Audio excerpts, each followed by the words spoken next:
Can I stay just for today? The day after my son's funeral. Late that night, my 6-year-old grandson showed up at our door, bruises covering his small body. "Where's your mom?" I asked, trying to stay calm despite my shock. He burst into tears. "Mom's with a man at home," he sobbed.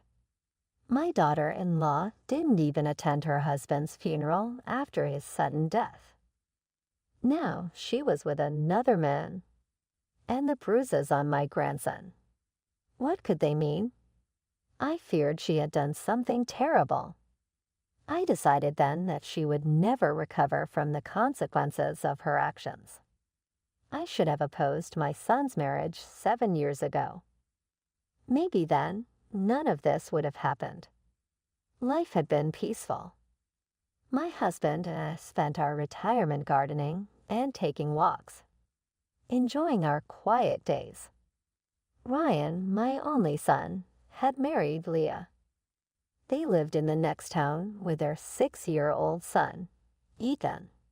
7 years ago, Ryan brought Leah home to meet me. "Mom, I'm thinking of marrying her," he said. "Nice to meet you. I'm Leah." "It's a pleasure," she said with a smile. She was 5 years younger than Ryan, a bit loud but friendly and outgoing. Yet something about her overly bright smile made me uneasy. Ryan was shy and reserved, not the type to fall in love quickly. So when he introduced her as his fiancée, I was surprised and doubtful. "Is she really the right one for you?" I asked. After Leah left, I confronted my son, worried. "You two seem so different," I said. "Lee's been through a lot," Ryan explained.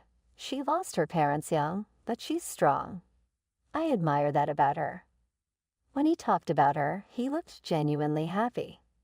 So I decided to trust his choice. Shortly after they married, Lee became pregnant and gave birth to a healthy baby boy. My son was overjoyed, and I felt a sense of relief, thinking maybe their marriage was the right choice after all. I found my place as a grandmother. "Can I leave Ethan with you? I'd like to take Lee out for a while," Ryan asked. "Of course. Just make sure you show her some appreciation. She's always working so hard with the house and the baby," I reminded him. "I will," Ryan assured me. They would often leave Ethan with us while they went out together. Their relationship seemed solid, and I enjoyed every moment with my sweet grandson Ethan. But then something changed. Ethan was about 5 when it happened. Returning from a trip with friends, I decided to drop off some souvenirs at Ryan's house. I didn't call ahead, thinking I'd just leave the gifts and go. "Ethan, stop messing around. If you don't listen, get out." "I'm sorry, Mom, please forgive me." As I reached the front door, I heard Lee's angry voice and Ethan's desperate cries. Concerned, I rang the doorbell. "Lee, it's me." After a moment, the door creaked open and Lee appeared out, looking cautious. "Mother-in-law, why are you here?" "Ryan's still at work."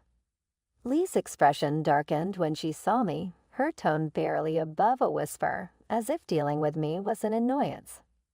"I came to drop off some souvenirs, but I heard shouting and wondered what was going on," I explained. "Ethan was about to jump off the stairs, so I scolded him, that's all." "Is he okay?" "He's fine. Could you not interfere?" With a sharp tone, Lee snapped, and then the door slammed shut. I was taken aback by my daughter-in-law's sudden change in attitude. I quickly realized it might have been a mistake to drop by unannounced. Lee was still new to motherhood, and having been through that stage myself, I understood the stress it could bring. I started to worry about both Lee and my grandson, so I decided to bring it up with my son. "Was Lee upset?" I asked. That night, I called Ryan. "What do you mean?" "Everything seemed fine," he said. "Good to know," I replied, though I still wasn't sure how Lee was really feeling. After that, I always made sure to call before visiting. But I noticed Leah was rarely home when I did come by. I wondered if she had taken up a new hobby or if she might be avoiding me. I tried to casually ask Ryan about it. No, she's just not around much on her days off, so I take care of Ethan more, he said. He didn't seem concerned about her absence and actually enjoyed the time with Ethan, so I decided not to press the issue. A year went by and Ethan turned 6. I couldn't celebrate his birthday on the actual day due to a prior commitment, so we planned to celebrate later. Wanting to get him something special, I called Ryan. What would be a good birthday present for Ethan this year? I asked. I have an overnight job today, but I'll ask him when I get back and let you know, Ryan replied. Lately, Ryan had been traveling a lot for work, often gone for several days at a time. He has a wife and child who need him. I hope he doesn't push himself too hard, I thought. I planned to mention this to him the next time we spoke, but I had no idea that our last conversation had already taken place. The next day, Lee called with devastating news. Ryan had been in a hit-and-run accident and didn't survive. I can't believe it. We just spoke yesterday, and he seemed fine, I managed to say. In shock, I hung up the phone, unable to process the words. I needed to know about the funeral arrangements, so I called Leah back. Leah, I'm sorry about earlier. I was just so shocked, I said. It's fine. So what are your plans for Ryan's funeral? She asked, her tone detached. That's up to you. Do whatever you want, she replied. Before I could say more, she ended the call. I was taken aback by Lee's response, but I figured she must be in deep shock herself, so I took charge of the funeral preparations. For days, I was overwhelmed with tasks and only contacted Leah to inform her of the arrangements. I didn't have the time or energy to offer her much support. Finally, the day of my son's funeral arrived. Lee, what's going on? I was shocked when Lee didn't show up. The time came and went, but she and my grandson were nowhere to be seen. I called her repeatedly, but she didn't answer. The funeral went on without them. Even after the service, I tried to reach Leah, but she never responded. I thought about going to her home, but with so many visitors, I couldn't find the right moment.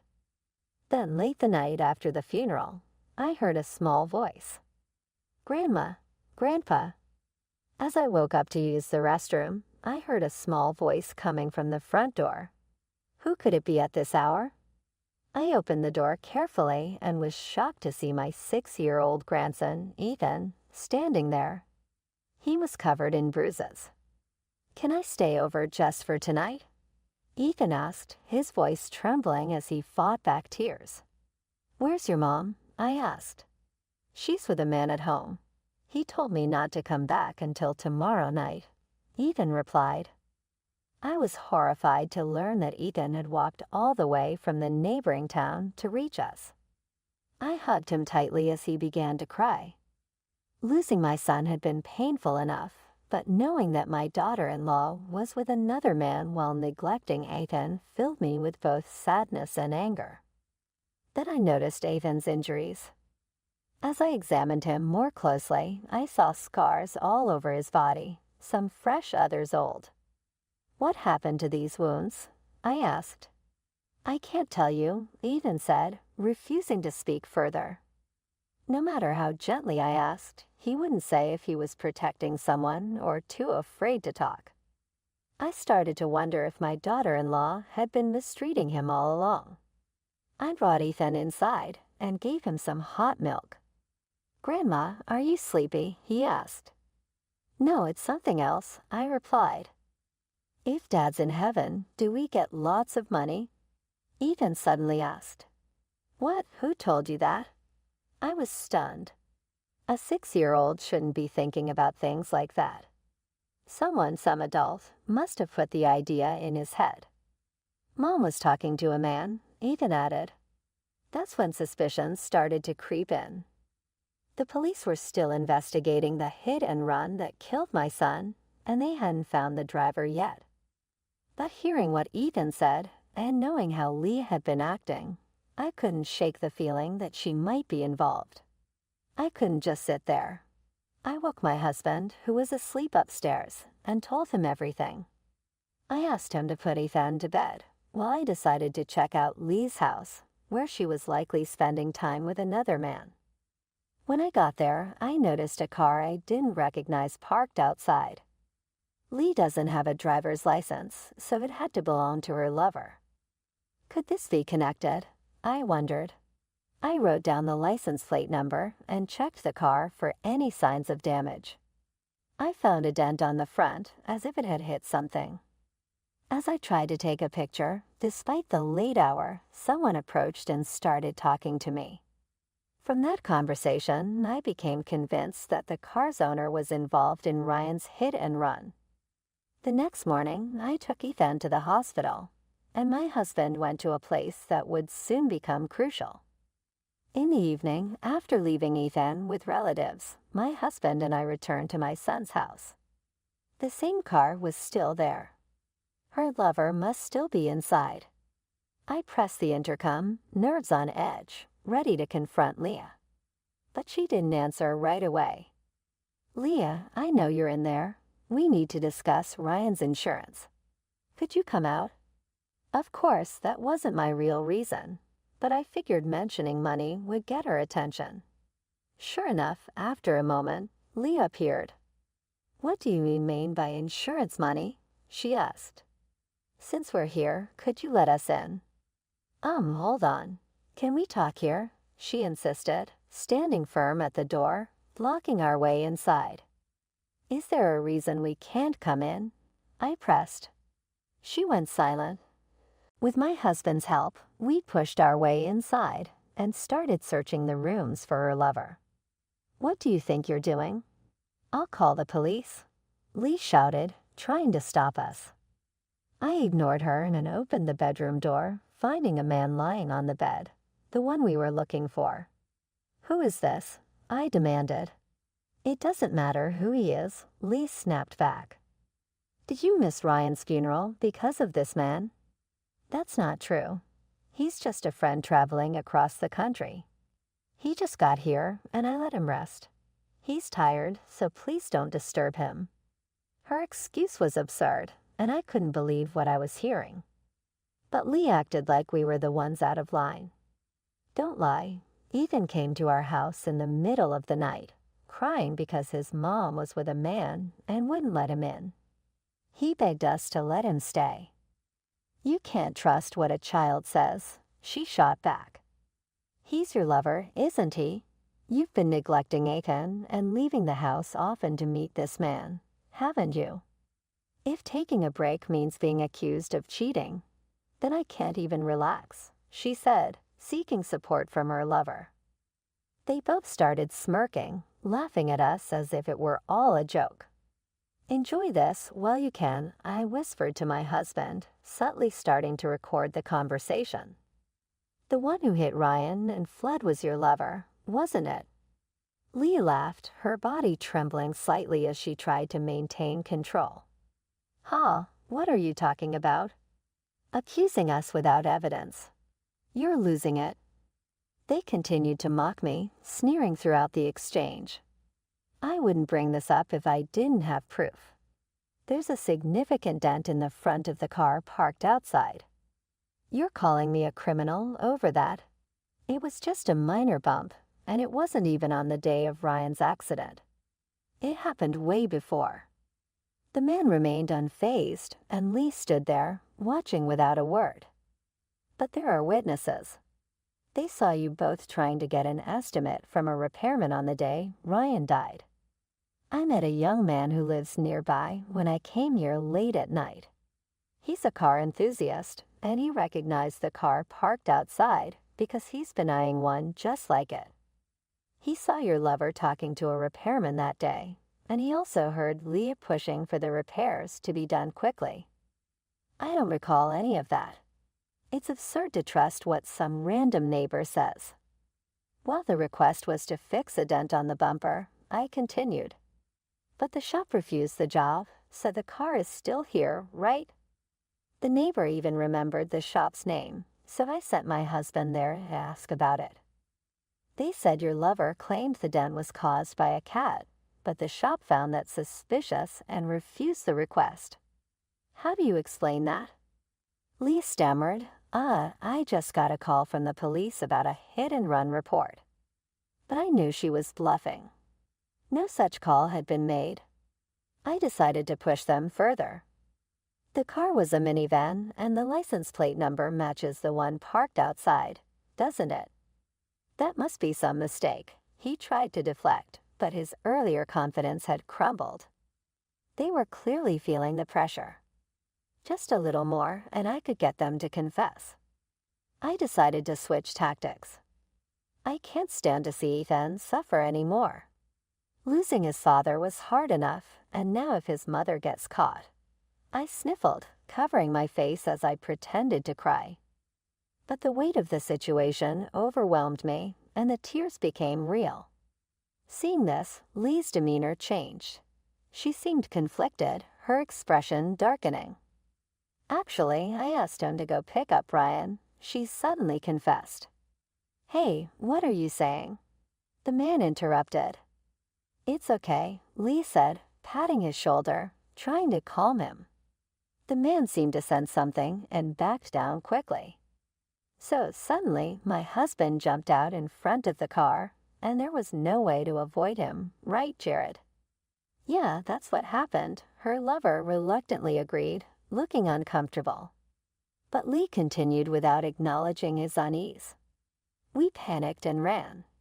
The guilt was too much, and we couldn't even face the funeral. Whether this was true or not, I couldn't tell, but Lee showed no sign of remorse. Maybe she thought tears would save her, but I wasn't buying it.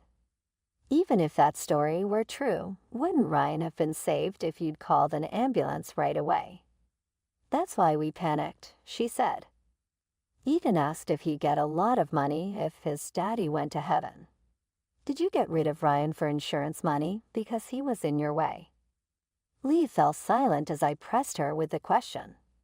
But I had something more urgent to confront her about. Leah, were you not only mistreating Ryan, but also your own child? Ethan was covered in bruises. I don't know anything about that. He falls a lot, you know. Then explain this, I said, thrusting a piece of paper in front of her. That morning, I had taken Ethan to the hospital and gotten a diagnosis. The doctor noted that the bruises were likely caused by strong blows. He also mentioned that the injuries might have been inflicted by an adult male. When I said this, her lover turned away, his face betraying his guilt. It was clear to me now he was the one who had hurt my grandson. Earlier, when Lee claimed that Ethan's injuries were his own doing, I knew she was covering for her lover. I glared at her. Lee, can't you even protect your own child? How could you be so careless? But every time he comes around, Ethan starts crying out of nowhere. It's so irritating, she snapped, finally revealing her true colors. That confirmed what I suspected. Her lover had hurt Ethan, and Leah turned a blind eye. Ethan, you've been strong. Let me handle this now. My grandson had endured seeing his mother with another man while grieving the loss of his father. And Ryan, my son, gone too soon, leaving behind his young child. The thought filled me with a burning anger. You two are going to regret this, I warned. What can an old woman like you do? Lee sneered. The room fell silent, with only the clock ticking in the background. Lee and her lover kept laughing, still feeling secure in their lies. But when I took a deep breath and launched into my final move, the atmosphere shifted. By the way, your name is spreading all over social media. What? Why? Lee's confidence faltered as she grabbed her phone, her fingers shaking as she searched for information. A friend of my son's got suspicious when you skipped the funeral. He reached out to me. I shared what I knew. Later, he got back to me, His wife started digging, and your lover's shady past and debts started coming to light. Others got involved, and now the information is spreading. You had no right to dig into our lives like that. Lee shouted, her anger flaring as she stared at her phone, her eyes suddenly widening in shock. Wait, why are my photos? Later, I got a call from my son's friend, telling me that Lee's photos were spreading online too. He hadn't meant for it to go this far, but someone had posted the pictures. Among the latest ones, there was even a shot of her looking tense near the accident scene. Things were spiraling out of control. It's your fault for running your mouth. What are you going to do to fix this? The internet's powerful, isn't it? But you're the one who did something bad enough to get people talking, aren't you? As I pressed her, sweat poured down her face. I'm going to tell the police everything I know. Once they hear it, the investigation will point straight at you for Ryan's case, and the truth will come out. Please don't do that. She suddenly broke down, her mascara smearing as she cried.